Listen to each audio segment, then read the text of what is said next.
Watercolor painting for beginners. This time I have some more flowers and I'm going to show you how to paint an orchid.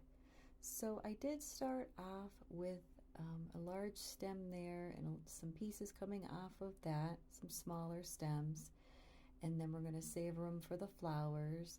And then I went down towards the bottom and started to do the leaves because the leaves on this plant are very large.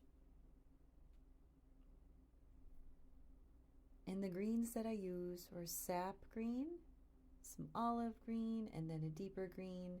I even mixed a tiny bit of purple in there as well for some of the shadow areas.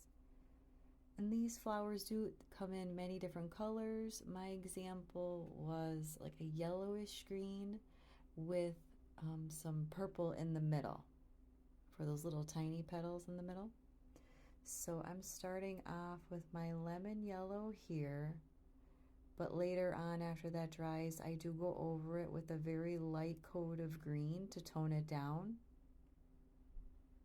And for the centers here, my little petals, I mixed some magenta, but then I went ahead and put some purple on there as well. And then after your flowers dry up a little bit, you can do the tiny details with the veins on the tip of the brush.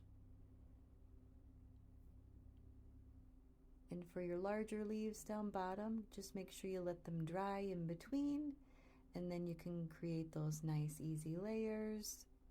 And again, with any veins on the leaves or details after it dries, one of the last steps. And here I'm just adding that tiny bit of green that I mentioned to tone it down.